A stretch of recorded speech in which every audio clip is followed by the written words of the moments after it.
मित्रांनो, दिवसेंदिवस जे महाराष्ट्राचं राजकारण ढवळण्यात चाललंय, दूषित होत चाललंय, याबद्दल थोडंसं आज बोलूया. मी असं का बोलतोय हे तुम्हाला लगेच लवकरच कळेल. मला सांगा, नुकतंच आत्ता मिशन टार्गेट पूर्ण झालं. टायगर जे मिशन टायगर जे होतं ते आत्ता एकनाथ शिंदे यांचं ते पूर्ण झालं. त्यांचं 6 खासदार फुटले आणि शिवसेना उद्धव बाळासाहेब ठाकरे यांच्या गटातून ते फुटले आणि ते एकनाथ शिंदे यांच्या गटामध्ये गेले. तुम्ही एक गोष्ट ऐकली आहे का त्यांची, की ओमराजे निंबाळकर यांनी काय बोलले, की आम्हाला विकास निधी भेटत नव्हता म्हणून आम्ही सत्तेमध्ये गेलेलो आहोत. किती चांगली गोष्ट आहे की आपल्या गावाचा, आपल्या प्रभागाचा, आपले जे खासदार साठी जे जे काही लोकसभा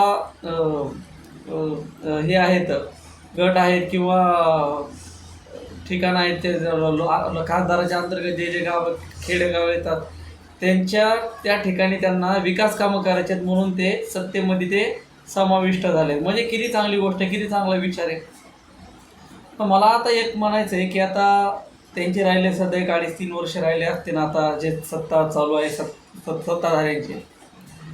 एवढं वर्ष जे आता जे खासदार होते, मला वाटतंय परभणीचे जे खासदार आहेत माननीय श्री बंडू जाधव त्यांना म्हणतात तिकडं, संजय जाधव साहेब, ते गेले कितीतरी वर्षापासून 30-35 वर्षापासून ते खासदार आहेत.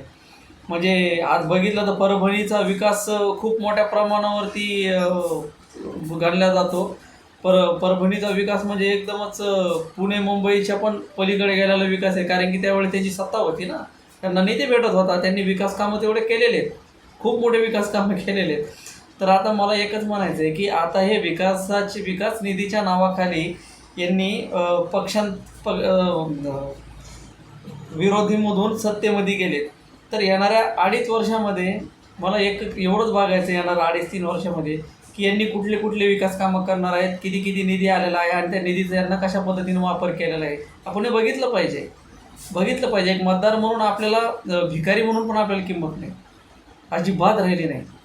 हे बघितलं गेलं पाहिजे, हे बोललं पाहिजे, विचारलं पाहिजे, तेव्हा कुठं आपल्याला एक मतदार म्हणून किंमत राहील. तुम्हाला याच्याबद्दल काय वाटतं? अजून आपण याच्यावरती डिस्कस करणारच आहोत, पण तुर्तास मी एवढ्या विषयावरती बोलतो की जे पण काय खासदार केलेले आहेत विकास निधीच्या संदर्भामध्ये, तर खरंच येणाऱ्या 3 वर्षामध्ये हे काय करणार आहेत. आणि आत्तापर्यंत जे खासदार म्हणून होते, मग यांनी काय केलं आहे आत्तापर्यंत? त्यावेळेस होती नाही, जी सत्ता होती ना, सत्तेमध्ये होते ना, मग त्यांनी आतापर्यंत काय केलं होतं? यांना निधी पण भेटत होता, सगळं भेटत होतं. हे पण एकदा बघितलं गेलं पाहिजे असं मला वाटतं. तुम्हाला काय वाटतं मला कमेंट बॉक्समध्ये नक्की कळवा. पुढील व्हिडिओमध्ये. तोपर्यंत धन्यवाद.